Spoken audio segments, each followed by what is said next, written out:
Tanpa berdoa sekalipun, jika kita pergi ke dokter yang tepat, akan sembuh. Sakit, kita berdoa, tapi kita tidak ke dokter, belum tentu sembuh Pak Ustadz. Sekarang yang bilang orang hanya berdoa tanpa usaha itu dari mana, Dok? Islam tidak pernah ajarkan itu. Pak Ustadz, ajarin saya doa yang paling powerful untuk sehari-hari Pak Ustadz. Ya, ada seseorang yang bilang begitu. Dia mau minta doa kepada Nabi SAW, doa yang paling bagus, mencakup semua. Maka kata Nabi SAW begini, berdoalah. Ya Allah, aku minta semua kebaikan yang pernah nabimu dan hambamu Muhammad minta. Mana yang lebih baik Pak Ustadz? Orang yang jarang berdoa, tapi punya kelakuan baik, atau orang yang rajin berdoa, tapi bermaksiat terus? Rupanya dokter belum belajar. Ya, saya sudah tahu sih jawaban Pak Ustadz. Iya. Perbandingan yang tidak seimbang. Tidak seimbang. Saya janji sebelum Ramadan tahun depan, saya akan pergi umroh dengan Pak Ustadz. Masya Allah, Alhamdulillah. Tapi ada beberapa syarat Pak Ustadz. Tahun depan atau tahun ini? Sebelum Ramadan tahun depan. Oke, semuanya deal.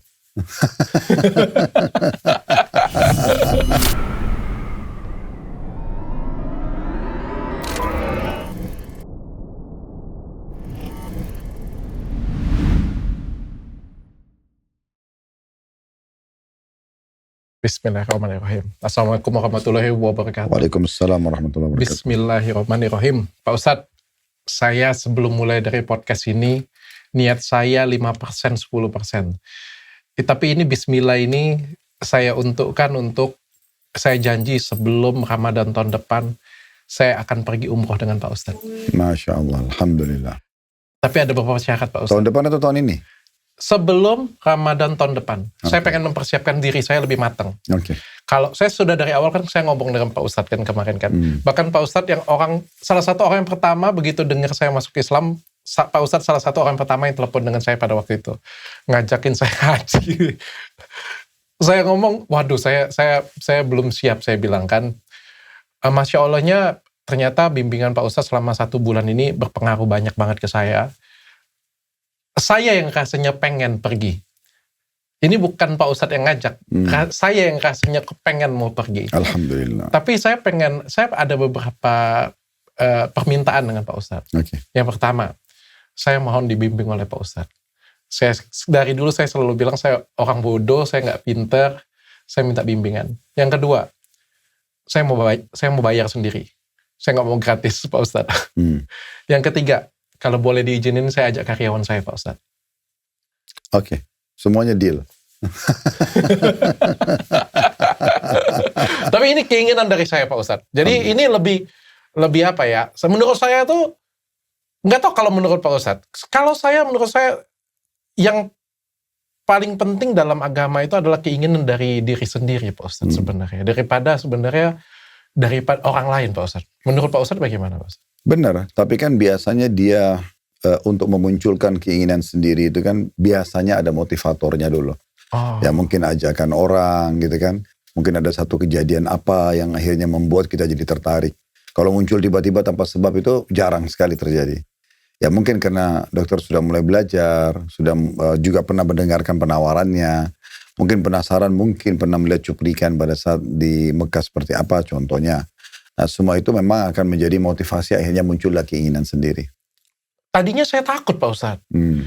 Kayak umroh itu haji dalam pikiran saya serem. Terus juga pulang tanggung jawabnya juga serem. Kayak, wah saya masa sudah pergi ke sana tapi kelakuan masih seperti ini sih kayak gitu punya kan. Tapi Pak Ustadz pelan-pelan ngajarin saya itu, ya gak apa-apa bertahap kayak gitu punya. Toh lebih baik dimulai daripada nggak sama sekali kayak gitu. Bukan nggak keras tapi lembut. Malah saya jadi pengen sendiri. Maksud saya pengen tanya kayak gini. Kalau misalnya ada pasangan nih di luar dari kita. Ini kan paling banyak kan orang pindah Islam ini kan karena pasangan. Ada juga yang seperti itu Pak Ustadz ya. Sebenarnya kalau dalam Islam, real Islam sendiri Pak Ustadz. Boleh nggak sebenarnya Pak Ustadz? Baik, Alhamdulillah wassalatu wassalamu ala Rasulillah. Boleh nggak seseorang pindah agama? Maksudnya pindah dari non-muslim ke muslim gitu ya. Karena pasangan. Sebenarnya sih tujuan. Tapi dia masih nggak percaya sebenarnya Pak Ustadz. Tapi karena mau nikah aja.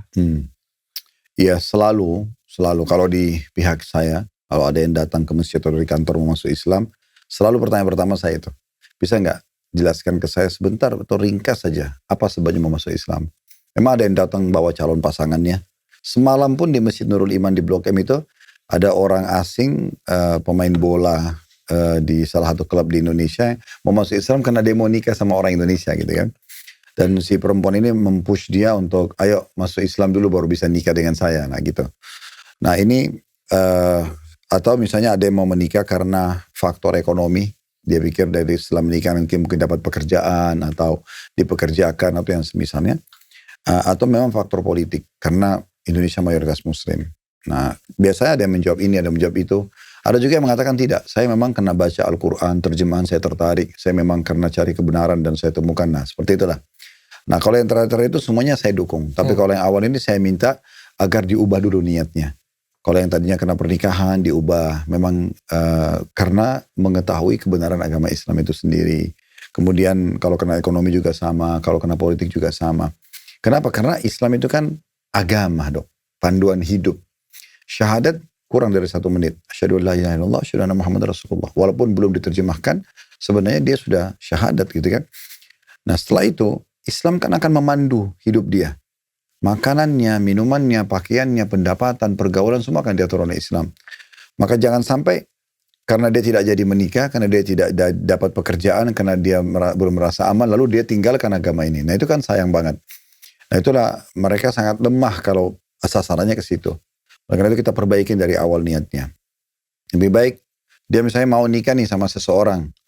Nah oke lah itu salah satu efek nanti daripada keislaman dia.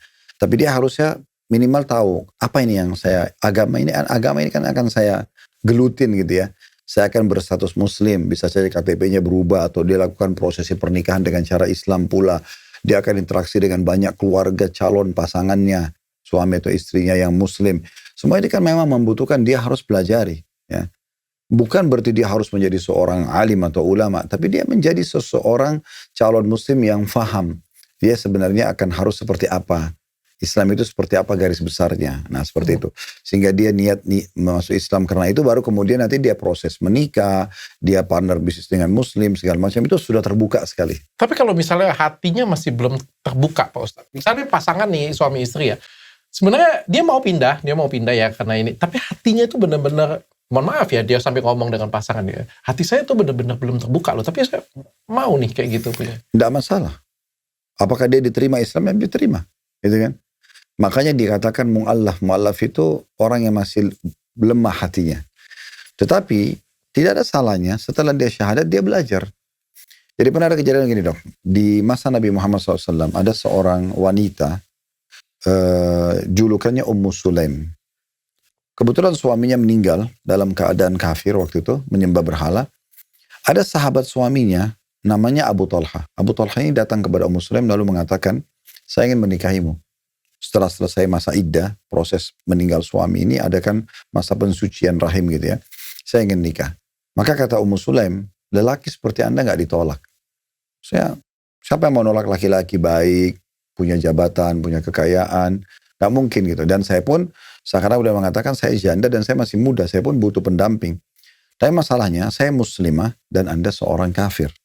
Kalau Anda mau masuk Islam, dan Anda mau masuk Islam, maka saya akan jadikan mahar saya masuk Islam Anda. Maka Abu Talha pun tertarik. Hanya dia masuk Islam, baru dia menikah. Nah setelah itu baru dia pelajari pelan-pelan. Tapi memang dia awalnya niatnya mau menikah. Gitu. Jadi apakah boleh? Boleh saja. Tetapi tadi kita bicara idealnya. Sebaiknya tetap dia juga mempelajari tentang Islam itu apa.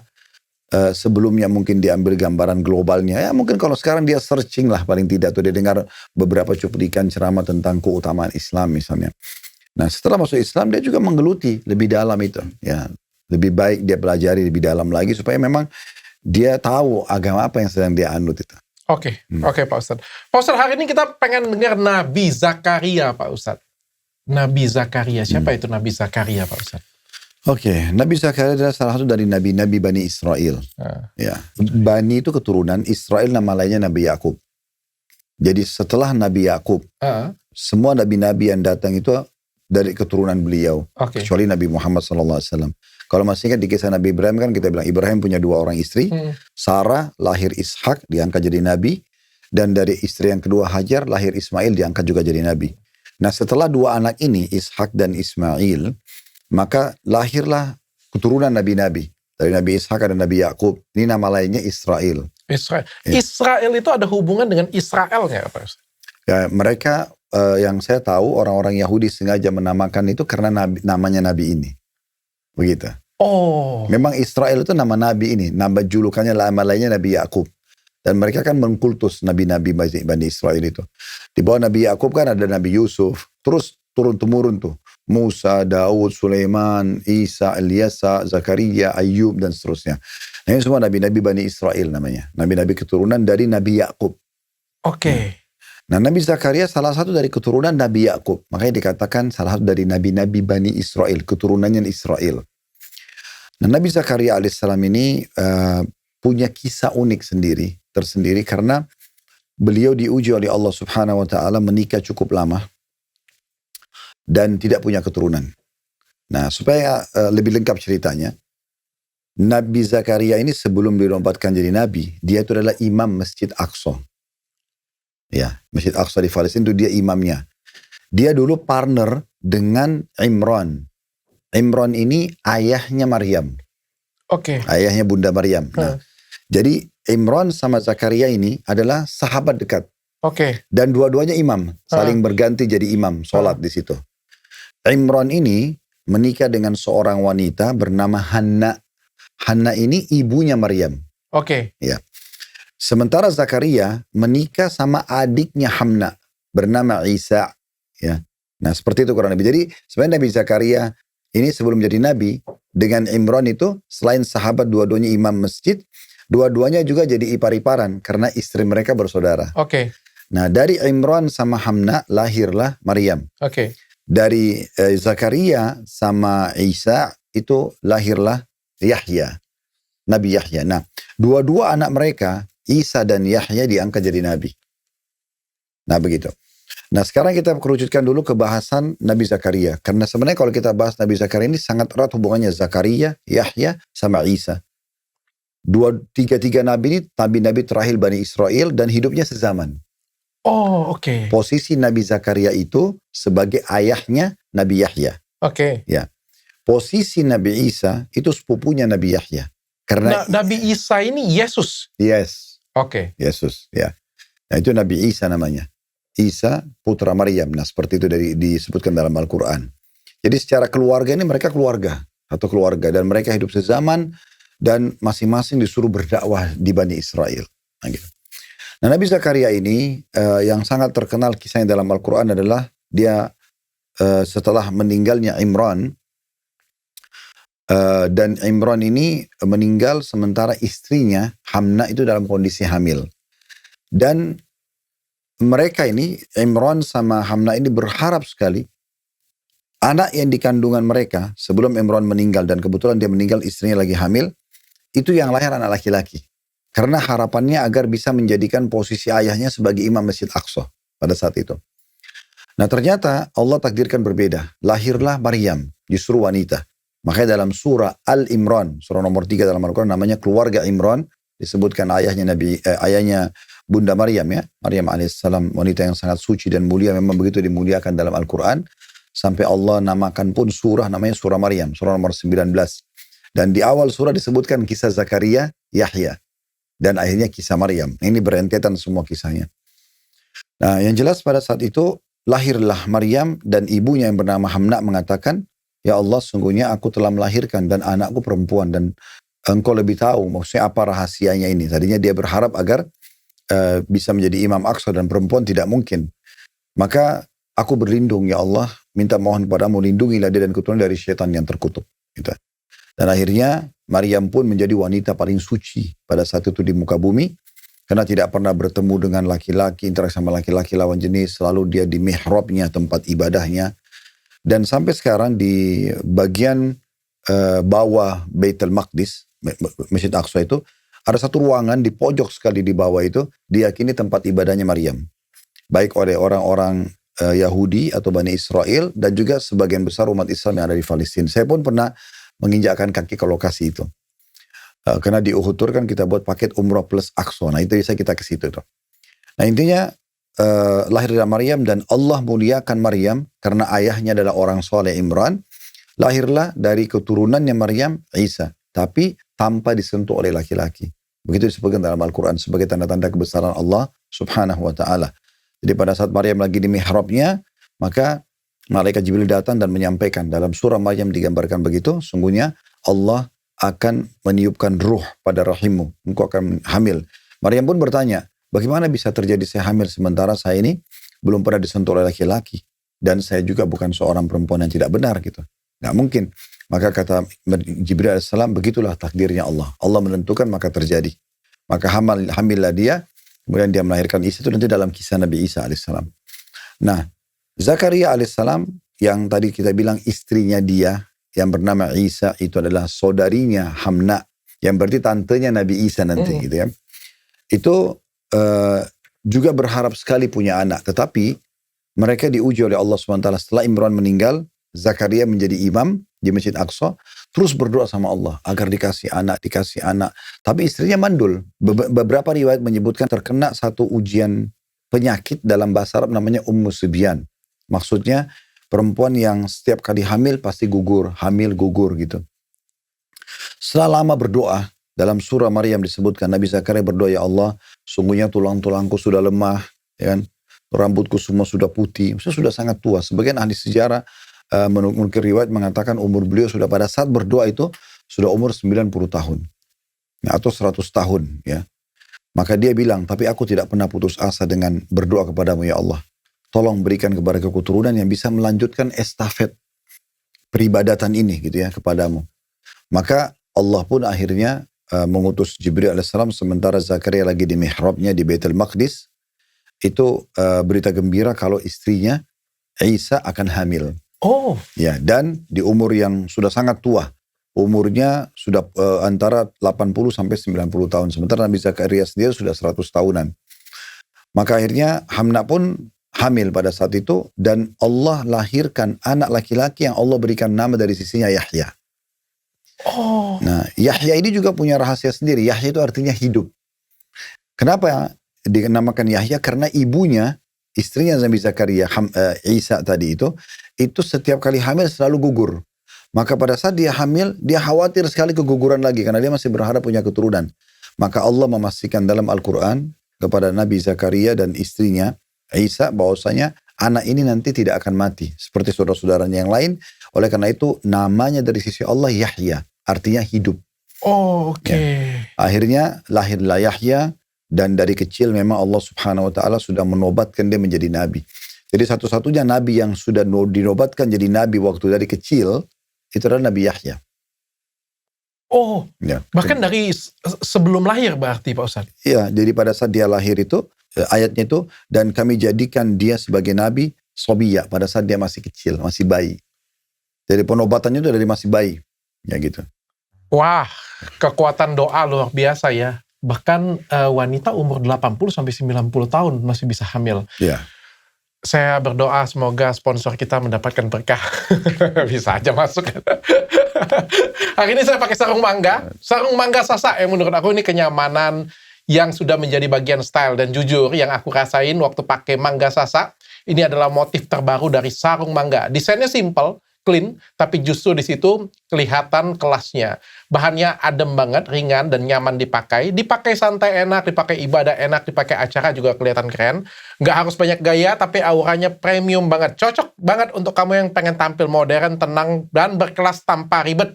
Jadi kalau kamu pengen pakai yang best quality, pakai sarung mangga. Kalian pengen order, silakan ke www.banggabersarung.com.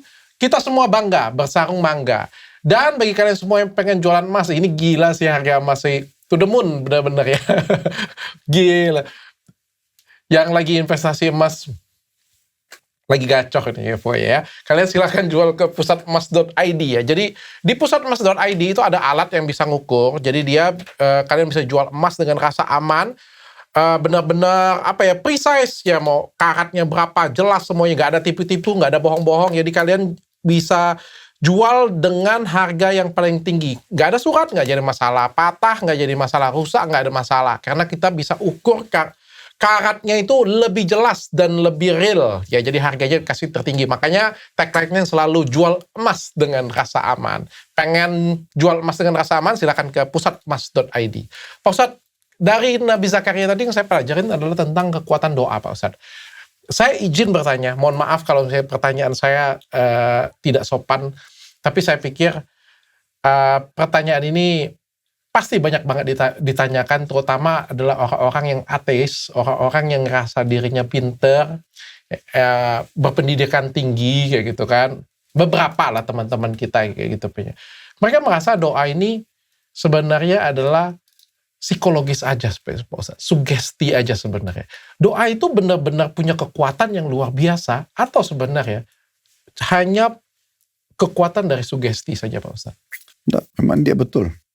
Doa itu adalah prosesi permohonan seorang hamba kepada Tuhannya. Memang kalau kita berbicara dengan orang-orang ateis, karena mereka tidak yakin Tuhan, maka mereka tidak bisa memahami tentang masalah doa itu. Kalau sebagai seorang muslim dalam Islam itu diajarkan doa dalam segala hal. Sebelum aktivitas, sementara aktivitas, setelah aktivitas pun gitu kan. Ada doa sebelum keluar rumah, doa sebelum makan, doa sebelum tidur, doa sebelum masuk kamar mandi, doa sebelum biologis gitu kan. Agar kita tahu kita punya Tuhan Allah Subhanahu wa taala dan kita minta agar Allah terus memudahkan urusan kita dalam apa yang akan kita kerjakan. Sementara kita bekerja pun kita berdoa lagi. Nabi Ibrahim AS digambarkan dalam Al-Quran, sebelum membangun Ka'bah, mereka berdoa sama Ismail, agar diikhlaskan niat. Sementara prosesi pembangunan mereka berdoa, setelah itu pun mereka juga minta agar Allah kabulkan itu sebagai amal saleh buat mereka. Nah seperti itulah. Jadi sementara dikerjakan, sesudah dikerjakan pun kita bersyukur, dan juga kita berdoa kepada Allah agar diterima. Nah para sahabat Nabi, Ridwanullah alaihim itu, kalau selepas lebaran Idul Fitri, mereka habis puasa Ramadan sebulan, itu selama 6 bulan berturut-turut mereka berdoa agar ibadah mereka selama Ramadan diterima. 6 bulan sisanya lagi sampai Ramadan akan datang atau 5 bulan ke depannya, mereka memohon agar disampaikan lagi ke Ramadan yang depan. Gitu. Oke. Pak Ustadz, apa buktinya doa itu punya kekuatan? Contoh kayak gini Pak Ustadz. Ini cangkir nih, ya, nggak ada air. Pak Ustadz, kalau memang doa itu manjur, saya akan berdoa, keluarkan air dan tumpahkan ke sini Pak Ustadz. Kalau saya berdoa itu kan nggak akan terjadi Pak Ustadz. Berarti doa itu tidak punya kekuatan Pak Ustadz. Oke. Ini kata teman-teman yang ini ya Pak Ustadz, saya mewakilkan ya. Jadi contohnya memang sudah bukan pada tempatnya dok. Contohnya bukan pada tempatnya, karena memang nggak ada airnya. Gitu kan. Tetapi sesuatu yang berhubungan dengan doa itu, contoh misalnya kita ada air dan kita akan minum. Nah kita berdoa agar air ini lebih bermanfaat atau bisa bermanfaat buat tubuh kami. Agar air ini tidak pernah mengalami kekeringan, peceklik. Nah, itu kita berdoa di situ, gitu kan. Agar air ini misalnya bisa menyembuhkan penyakit. Nah, seperti itulah. Ya. Karena kalau seperti itu misalnya dok, kita jawab dengan rasional juga. Contoh, ada satu orang ateis sakit. Kalau dia bilang, ya doa tidak diperlukan, gitu kan. Ya sudah, pokoknya operasi saja, berhasil tidak berhasil, ya sudah itu kembali kepada nasibnya saja. Sebatas itu. Berarti dia betul-betul menggantungkan nasibnya hanya pada pisau bedah dan yang semisalnya. Tapi kalau orang yang beriman berbeda, dia tidak menggantungkan hanya pada prosesi medisnya, tapi dia juga berkeyakinan berdoa kepada Allah agar dimudahkan prosesi itu. Oke. Ya, jadi dia seperti sebuah kendaraan yang sebetulnya lebih mempermudah urusan-urusan kita. Oke, Pak Ustadz sekali lagi ya. Saya percaya doa, dan dari dulu bahkan sebelum saya masuk Islam pun saya berdoa Pak Ustadz ya. Tapi saya harus bertanya ini supaya lebih seru, lebih hidup juga diskusi kita, mewakili teman-teman yang lain juga Pak Ustadz. Tadi Pak Ustadz bilang, kan kebetulan Pak Ustadz tadi bahas masalah medis ya. Misalnya kita ngomong sakit ya, sakit berdoa ke dokter ya. Tanpa berdoa sekalipun, jika kita pergi ke dokter yang tepat, akan sembuh. Sakit, kita berdoa, tapi kita tidak ke dokter, belum tentu sembuh Pak Ustadz. Kalau kita berbicara sains, contoh nih Pak Ustadz ya, contoh. Yang simpel aja Pak Ustadz, jerawatan parah.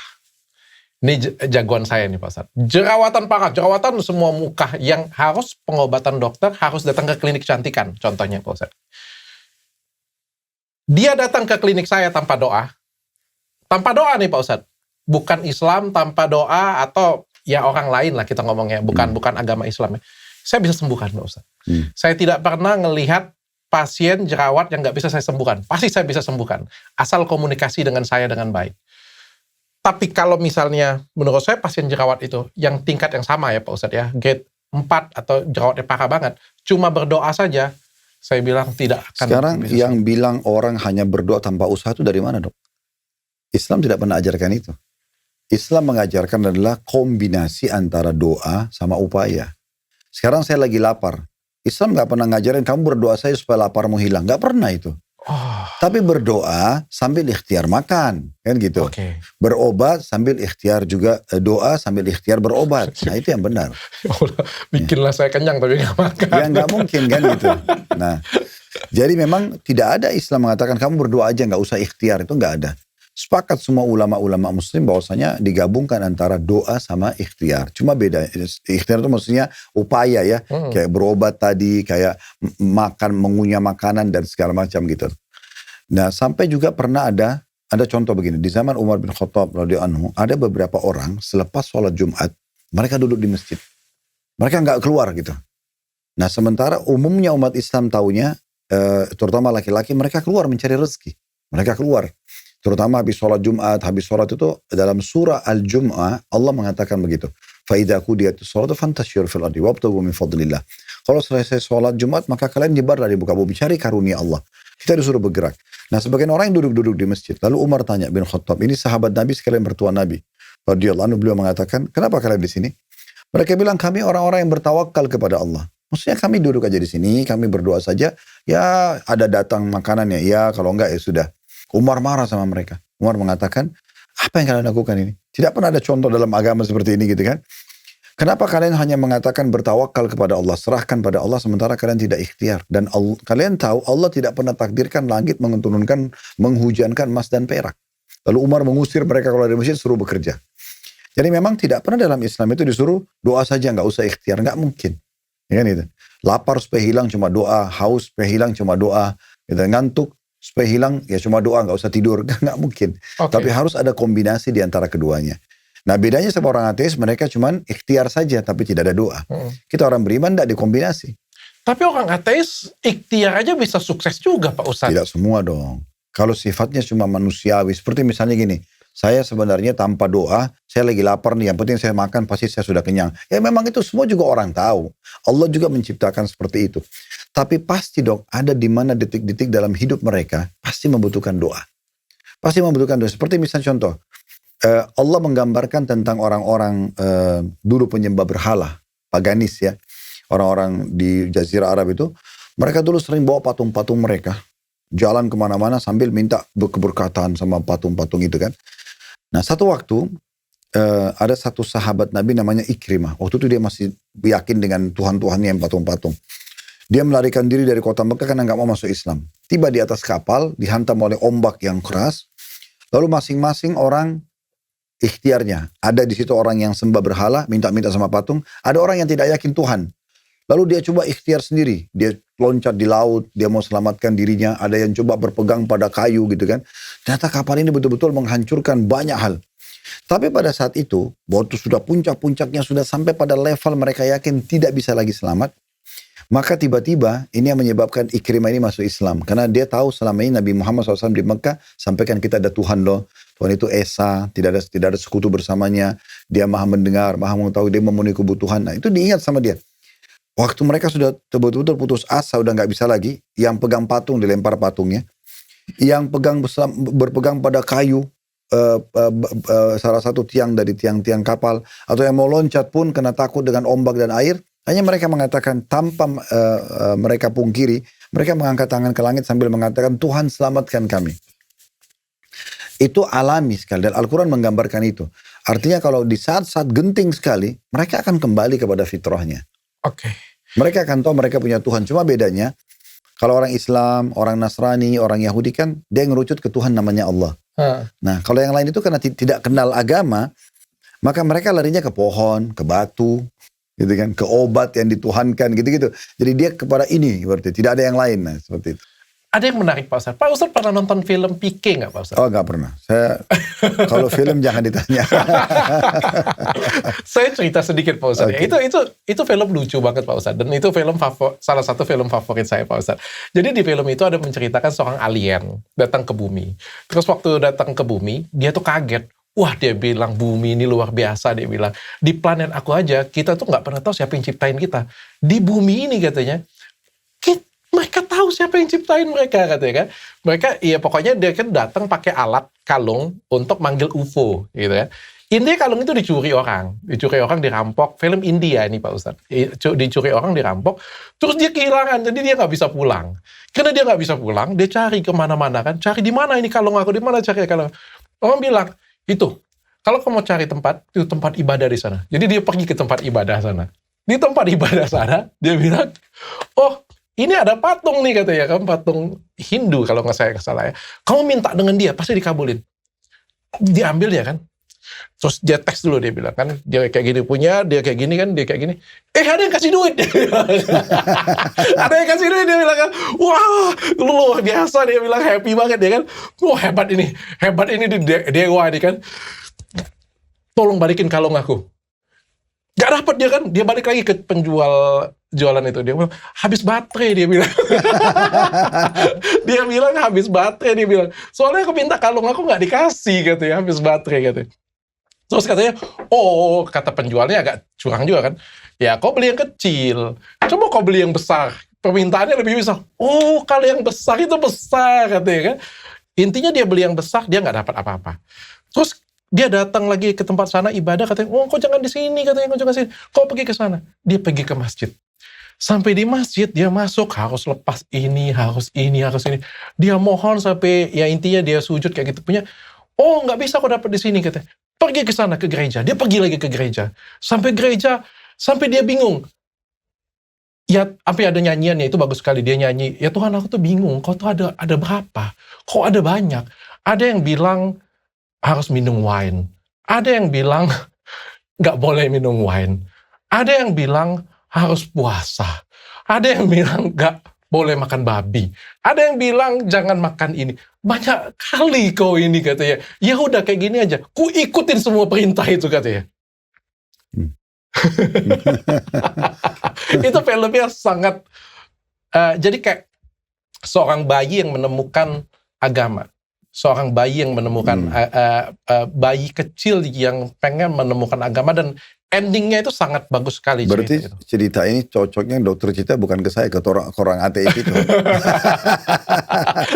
Jadi yang lucunya Pak Ustadz, dia berdoa, dia seorang ateis, dia berdoa sampai akhirnya dia tahu bahwa Tuhan itu ada. Dia tahu Tuhan itu ada, tapi dia bilang Tuhan itu banyak dibuat oleh orang-orang manusia. Seperti yang waktu itu saya pernah jalan dengan Pak Ustadz pernah sampaikan dengan saya seperti itu. Tuhan itu ada, Tuhan itu Allah, Tuhan itu Maha Besar. Tapi kadang-kadang ada beberapa manusia yang mendeskripsikan Tuhannya sendiri, Pak Ustadz. Nah, ini yang pertanyaan kita ini, Pak Ustadz. Doa seperti apa ini, Pak Ustadz, yang harus kita sampaikan? Karena kayak tadi film teman saya tadi, film pikir tadi, dia doa semuanya nggak ketemu, Pak Ustadz. Kita sederhanakan ya, Dok. Jadi doa itu kan definisinya permohonan gitu ya. Permohonan, kita minta kepada Allah. Di antara syarat yang disusun oleh para ulama agar doa itu diterima, yang pertama, penuh keyakinan dulu. Memang kalau Allah itu ada. Makanya orang-orang yang sudah yakin butuh dengan doa itu, dia kayak ngobrol sama Tuhannya berdua gitu loh. Oke. Ya kan? Ya Allah, saya sakit sembuhkan. Ya Allah, saya lagi butuh untuk ini, mudahkan, gitu-gitu. Nah, di salah satu episode kan kita pernah cerita tuh ada orang yang lagi haji. Pada saat kita bahas masalah taubat ya. Dia minta daging, dia minta teh pakai min dan segala macam itu. Itu semua karena keyakinan dia. Dan memang kata Nabi Muhammad SAW dalam sebuah hadis, Udu'u rabbakum muqinuna bil ijabah. Kan harus berdoa dengan Tuhan kalian penuh keyakinan akan diijabah, akan diberikan. Fa innallaha la yaqbalu du'a min qalbin ghafil. Karena Allah tidak akan terima doa dari hati yang lalai. Asal-asalan aja gitu. Terus kemudian yang kedua, ya itu tidak tergesa-gesa, baik dalam mengucapkannya. Misalnya dia enjoy banget kata-kata dia yakin dan dia tidak tergesa meminta jawabannya. Dia enjoy aja prosesnya gitu.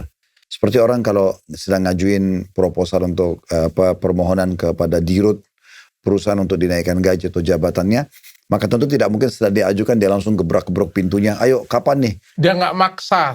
Ya, dia tunggu aja, dia nikmatin prosesnya. Oke. Nah, Kemudian yang ketiga, dia menunjukkan prestasinya. Sebagai contoh tadi kalau kita lanjutkan contoh orang yang memohon satu jabatan dari atasannya di kantor, tentu selama proses dia tunggu permohonannya diterima, pasti tidak mungkin dia ugal-ugalan.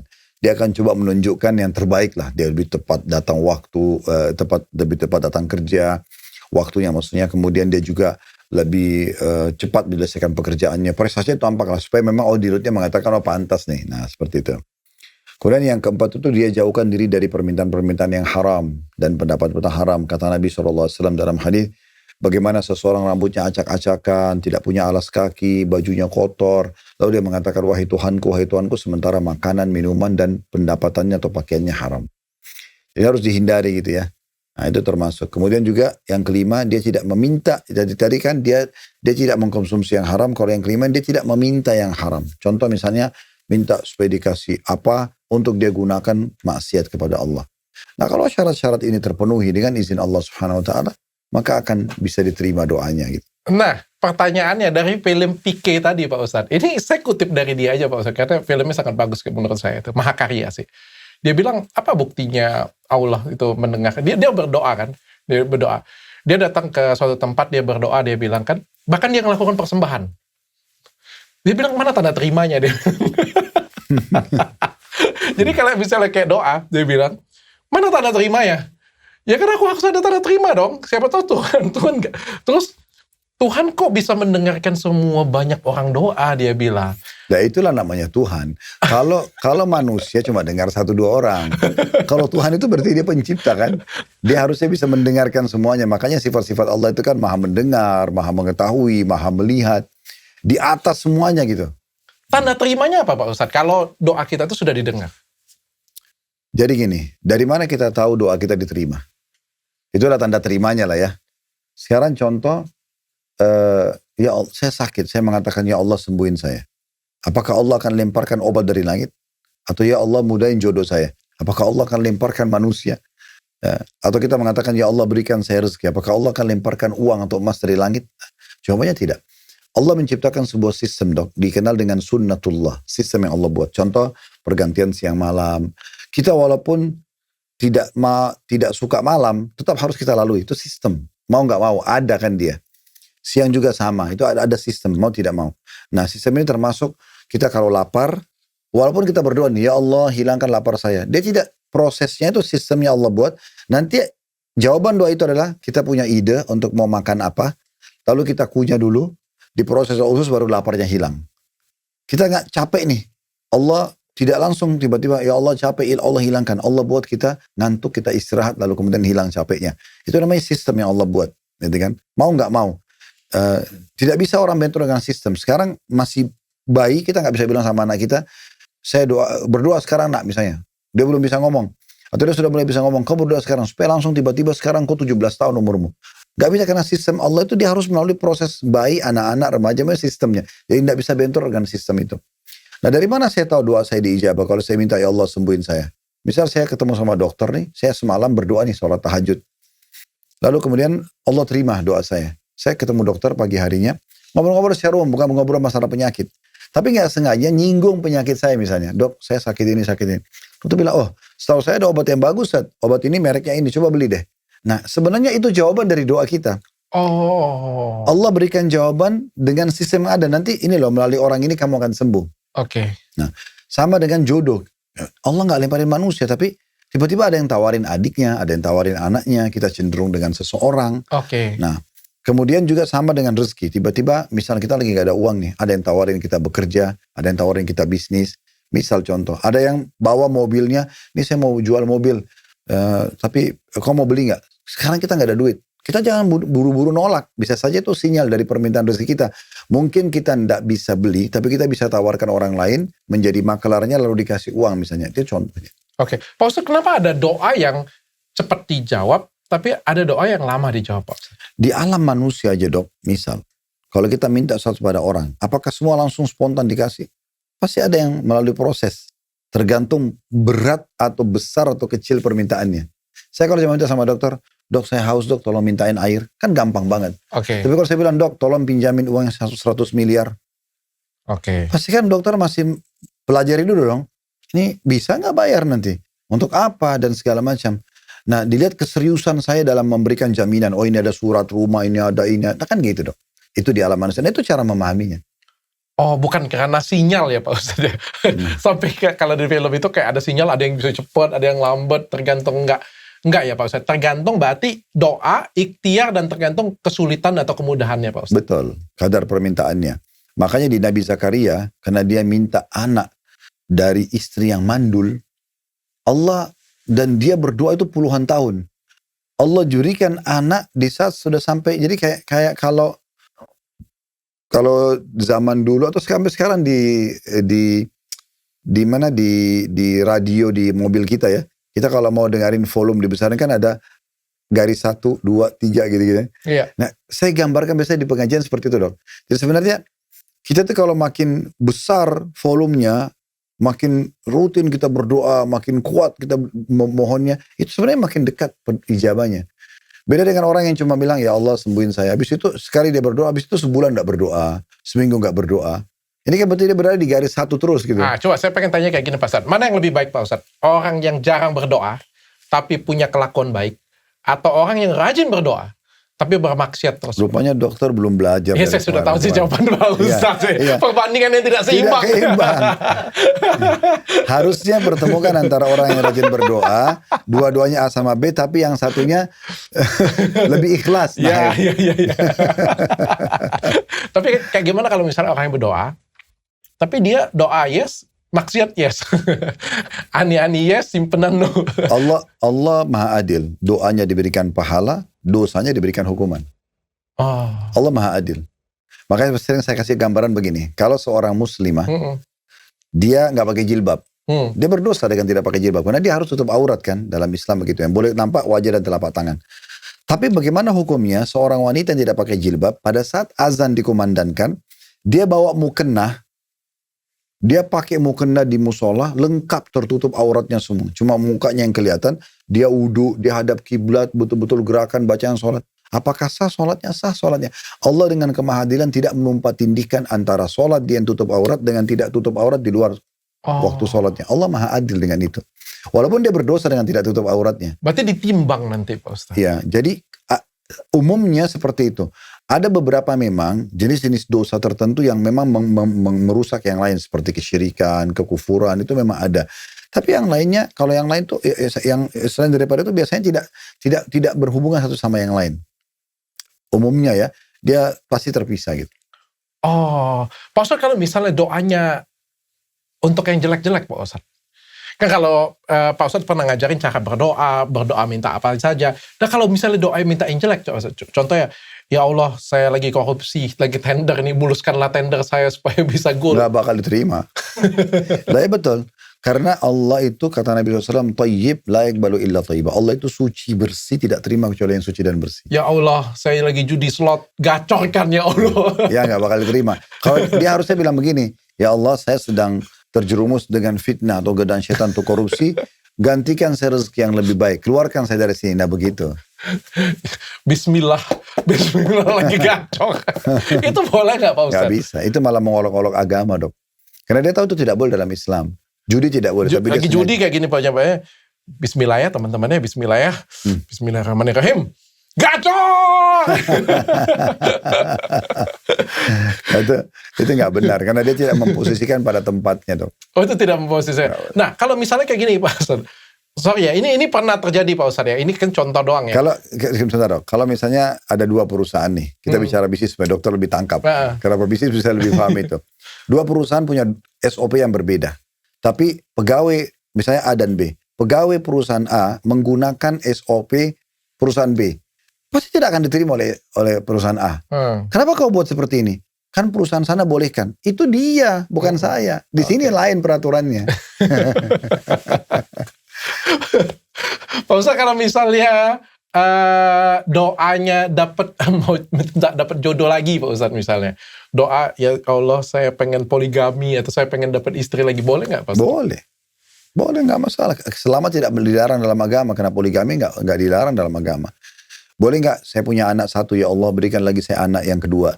boleh gak saya punya satu perusahaan, ya Allah berikan saya lagi tambahan perusahaan yang lebih. Lembutkan hati istri saya, semoga saya bisa menambah istri lagi. Itu boleh Pak Ustaz? Karena tidak bentrok sama agama. Yang tidak boleh itu misalnya istri yang berdoa mengatakan, ya Allah mudahin saya punya 2 suami. Karena memang tidak ada poliandri dalam Islam, dilarang oleh Allah kan. Karena kalau poliandri 2 laki-laki 1 perempuan, dua-duanya tumpahin sperma hamil, siapa ayahnya? Tapi kan sekarang bisa tes DNA Pak Ustaz. Gak bisa. Canggih. Gak bisa. Tetap aja itu masalahnya tertumpah sperma dengan sperma, bibit manusia sama bibit manusia. Jadi berbeda. Kalaupun bisa dites, oh ini anaknya ini, tapi kan tetap ada laki-laki lain di situ. Nasabnya harus ke siapa? Gitu. Oke. Pak Ustaz, kalau misalnya doain tapi nyumpahin orang Pak Ustaz. Ya Allah semoga orang itu, aku kesel banget dengan orang itu, susahkanlah dia. Nah keadaan aja dia tertolimi bukan? Nah kalau dia misalnya tertolimi, contoh ada orang dijahatin oleh orang lain. Lalu dia berdoa keburukan untuk orang tersebut, itu hak dia. Misalnya ya Allah orang itu mengambil harta saya, orang itu menyakiti saya, maka hukum dia, itu haknya dia. Cuma sering saya berbagi begini dok, dalam masalah bab doa pada jemaah ya. Kita pada saat tahun ini punya 2 opsi berdoa. Opsi yang pertama kita doakan kebinasaan buat dia. Ya Allah pincangin kakinya, ya Allah butain matanya. Misal karena dia rampok hartanya. Contoh rumah disita, tanahnya diambil, wah jahat habis banget semuanya ya. Gitu ya. Terus dia doain keburukan, itu haknya dia, karena dia terdolimi. Makanya kata Nabi SAW, hati-hati dengan doa orang yang terdolimi, karena tidak ada hijab antara dia sama Allah. Allah bisa terima langsung. Dan dalam pemahaman orang Islam, dalam pemahaman agama Islam, satu-satunya doa orang kafir yang dua keadaan doa orang kafir yang diterima, walaupun dalam kondisi kafir. Ya.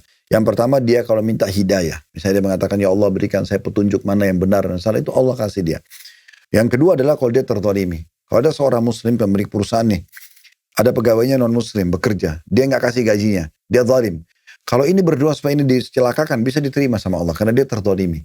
Karena itu kita harus menghindari untuk mendolimi orang lain. Nah seperti itu kurang lebih. Jadi kalau dia tertolimi, dia bisa doa yang pertama adalah dia doa kebinasaan, dibalas orang pelaku kejahatan. Tapi masalahnya ini hanya murni balas dendam. Contoh misalnya, ya Allah dia telah ambil harta saya, butain matanya. Nah ini berarti seperti dia sudah minta imbalan dari harta dia yang dicuri. Kan gitu. Nah, impas. Nanti dinilai pada hari kiamat. Dalam sebuah hadis disebutkan begitu. Nanti dinilai.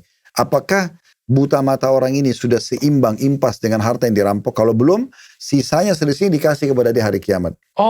Tapi kalau sudah berimbang impas, nggak ada lagi tuntutan hari kiamat. Yang jadi masalah, kalau ternyata orang yang didolimi ini, balasannya lebih besar daripada perbuatan orang yang mendoliminya. Itu bahaya sekali. Contoh, orang gibah, digunjing, dia balas dengan membunuhnya. Nanti hari kiamat malah dia bisa kena. Kalau misalnya didoain yang bagus malah Pak Ustadz. Contohnya kayak gini. Nah ini sekarang kita masuk yang kedua. Iya, saya dizolimi. Ya sebentar, ini sekarang yang kedua. Sebelum dokter tanya, ini jawabannya.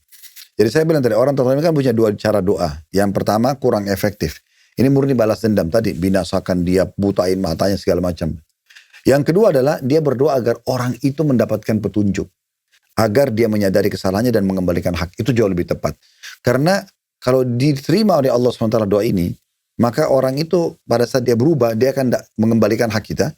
Plus, selama dia menjadi orang baik sesudah itu, misalnya dia jadi orang yang rajin sholat, rajin ibadah, maka kita kena doa, itu kan kena efek doa kita. Kita juga panen pahala dia.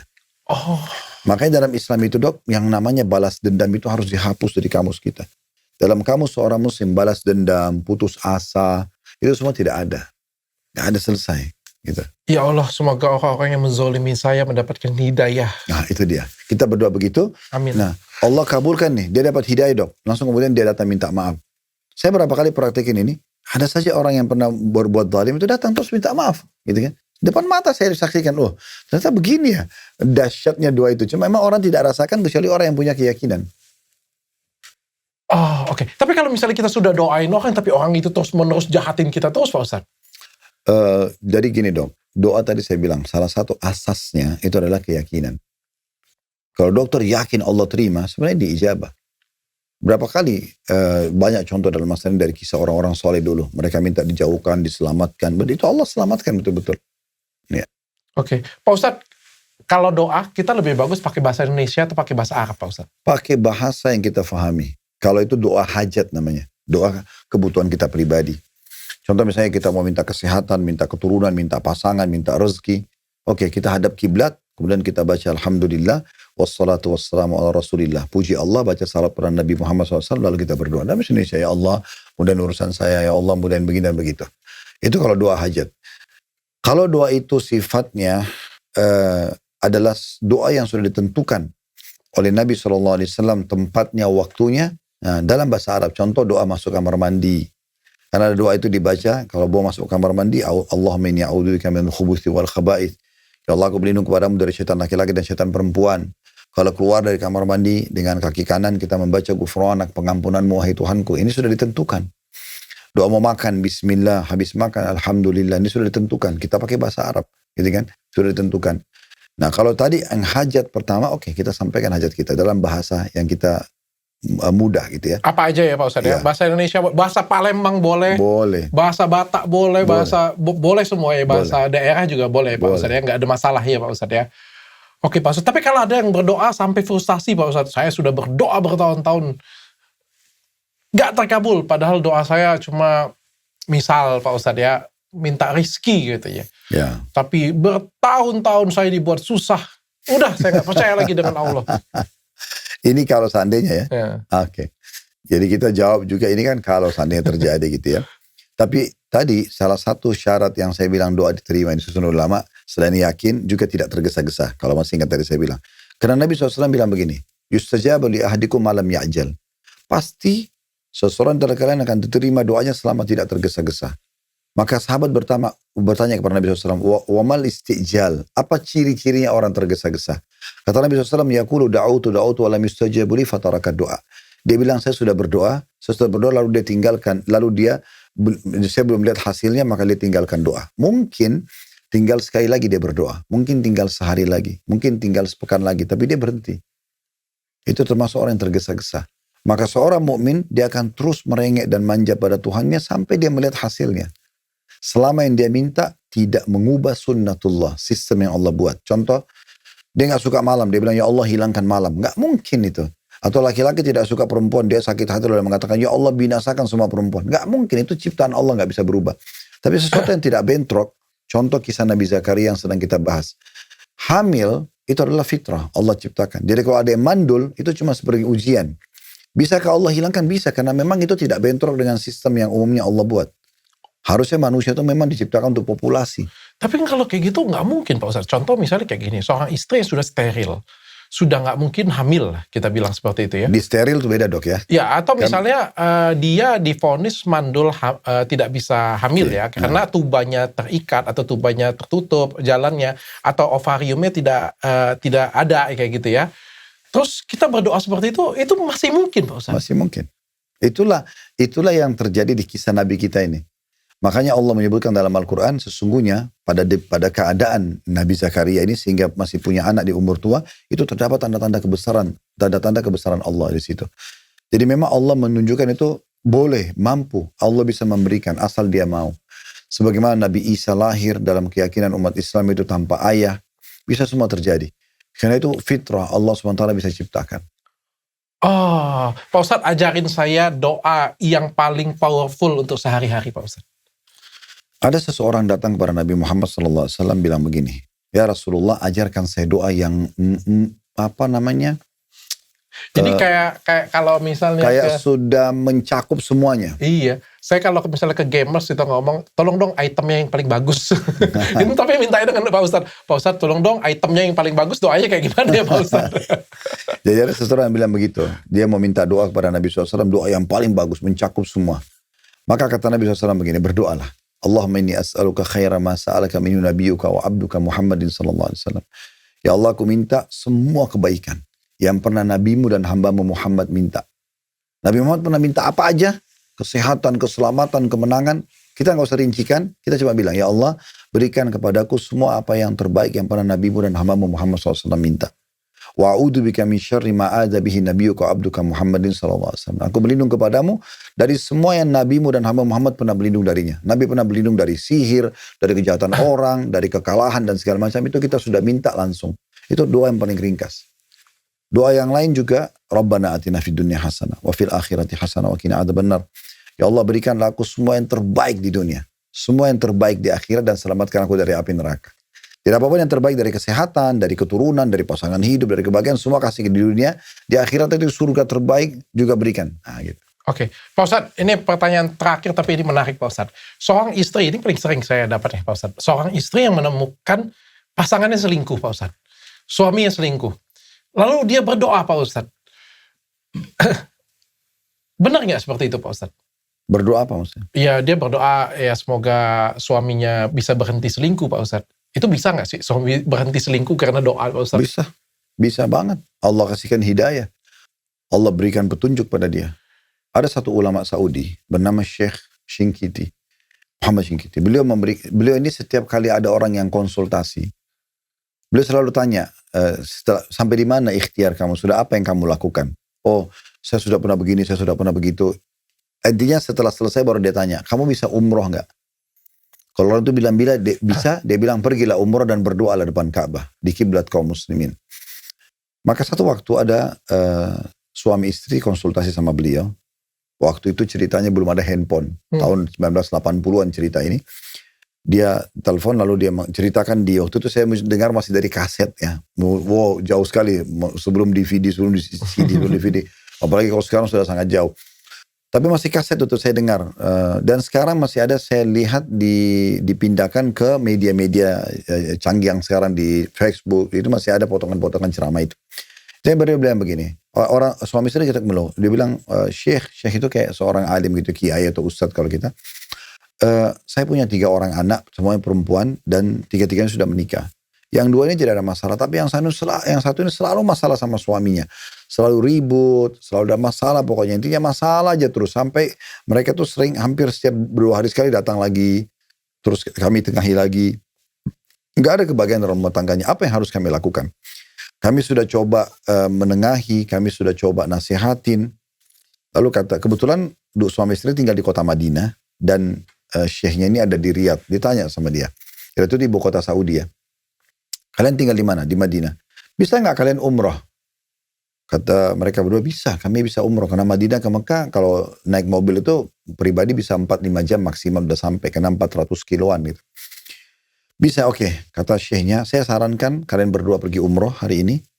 Dan selama tawaf nanti keliling Ka'bah, selama tempat sa'i jalan antara Safa dan Marwah, apa saja kesempatan berdoa, hanya fokus minta selama pelaksanaan umroh 3-4 jam itu untuk diselesaikan permasalahan anak kalian. Baik kami lakukan. Pergilah mereka ke Mekah, dan waktu itu karena belum ada handphone, jadi mereka tinggal di satu hotel, lalu mereka, ini kisah nyatanya. Lalu mereka bilang sama resepsionnya, nanti tolong kalau ada yang telepon kami, ya, maka sampaikan, suruh minta aja tinggalkan nomor telepon rumah mereka. Udah, dia pergilah, tiba di Mekah sebelum subuh. Mereka tentu kalau orang haji atau umrah itu dok, mereka pakai kain ihram namanya. Nanti insya Allah kalau di manasik biasanya kami jelaskan itu dalam prosesi sebelum berangkat umrah dan haji kan. Intinya sebenarnya mereka sudah siap, mereka masuk ke Masjidil Haram, mereka mulai tawaf. Dan selama tawaf itu suami istri sepakat berdoa, ya Allah tolong selesaikan rumah tangga anak kami, angkat pertikaian di antara mereka, bukakan hatinya, timbulkan rasa cinta dan kasih sayang di antara mereka. Doa-doa yang positif semua. Tawaf, sa'i, semua berdoanya fokus ke situ. Karena ini permasalahan besar yang mereka hadapin. Setelah itu azan subuh, mereka sholat subuh, habis subuh mereka sudah selesai umroh, mereka bilang sepakat suami istri, kayaknya kita kalau buru-buru pulang hotel juga nggak ada kegiatan. Udah tunggu aja sampai waktu duha, terbit matahari, ada sholat sunnah lagi namanya duha. Mereka tunggu sampai duha, sambil mereka terus melanjutkan doanya, mereka berzikir habis sholat, mereka zikir pagi, ada namanya zikir pagi sore dok ya. Mereka zikir pagi, minta kebaikan pada Allah segala macam, mereka pulang ke hotel habis itu. Waktu mereka pulang, resepsionnya langsung bilang, kalian berdua dari mana aja? Dari mulai sebelum subuh ada orang telepon di sini minta urgen untuk kalian bertemu telepon-telepon sama kalian. Mereka ingatnya tidak ada yang mereka sampaikan kalau mereka ke Mekah kecuali ketiga anak perempuan yang sudah menikah itu. Maka mulai dari telepon yang pertama, yang kedua ternyata nggak ada masalah. Yang ketiga ini begitu ditelepon ya memang ada masalah ini. Lalu ditanya, nak kamu telepon? Iya ayah ibu betul saya telepon. Kenapa nak? Alhamdulillah berita gembira. Saya nggak tahu kenapa. Suami saya tiba-tiba saja dia tidur seperti orang yang ketakutan bangun tidur gitu. Terus dia langsung minta maaf sama saya. Dia berjanji akan perbaiki rumah tangga dengan saya. Dan sekarang alhamdulillah dia sudah berikrar dengan itu. Nah maka kedua orang tua ini yakin sekali itu adalah hasil dari doa mereka. Masya Allah, luar biasa Pak Ustaz. Pak Ustaz berarti kalau misalnya doa dengan pergi umroh itu lebih afdol Pak Ustaz? Ya, karena ada jaminan diijabah kita. Makanya kata Nabi SAW, sesungguhnya orang yang haji dan umroh adalah delegasi Allah. Tamu Allah. Makanya kalau dokter lihat orang-orang yang pergi haji umroh itu biasanya travel menyambut, mengatakan, wahai tamu-tamu Allah. Karena Allah, Nabi SAW mengatakan begitu. Mereka adalah delegasi Allah, wafdullah. Kata Nabi SAW, mereka diundang oleh Allah, mereka jawab panggilan itu. Undangan Allah bagaimana? Ada yang tawarin kita umroh, ada sampai informasi kepada kita ada cuplikan Mekah, kita tertarik, itu kan panggilan Allah. Maka dengan itu Allah mengijabah permintaan mereka. Tapi teman-teman yang mungkin yang nggak percaya dengan doa ya Pak Ustadz ya, bertanya, kalau misalnya, kenapa kalau misalnya kan Tuhan Maha Besar katanya, kenapa harus doa di sana? Kenapa nggak doa di rumah aja? Kan sama aja. Doa di mana saja boleh dok. Tapi kan dokter tadi tanya, apakah doa di sana lebih diijabah? Kami jawab iya. Oke. Tentu saja, karena memang berarti lebih baik tetap. Allah Subhanahu Wa Taala punya hak dok untuk memilih tempat, orang, ya, benda itu lebih dimuliakan dari yang lain. Contoh misalnya dari kalangan malaikat ada Jibril yang lebih dijadikan pemimpin. Dari kalangan manusia ada nabi-nabi. Oke. Di tempat ada Mekah sama Madinah lebih dimuliakan dari tempat yang lain. Seperti itulah hari. Kalau umat Islam itu ada hari Jumat lebih baik daripada hari yang lainnya. Nah seperti itu. Siap Pak Ustadz, terima kasih Pak Ustadz. Saya belajar banyak hari ini tentang doa. Mudah-mudahan teman-teman semuanya kita belajar banyak tentang doa. Kita berdoa setiap hari, kita doakan semoga ustadz-ustadz kita, ulama-ulama kita, negara kita itu semakin baik, lancar semuanya. Saya juga banyak belajar berdoa dari Pak Ustadz juga setiap hari. Dan mudah-mudahan podcast ini bermanfaat untuk kalian semua. Jangan lupa potong, jangan lupa share ke teman-teman kalian yang lain supaya bermanfaat untuk kita semuanya. Kita tutup podcast kali ini dengan kafaratul majelis. Subhanakallahumma wa bihamdika asyhadu alla ilaha illa anta astaghfiruka wa atubu ilaik. Assalamualaikum warahmatullahi wabarakatuh. Waalaikumsalam.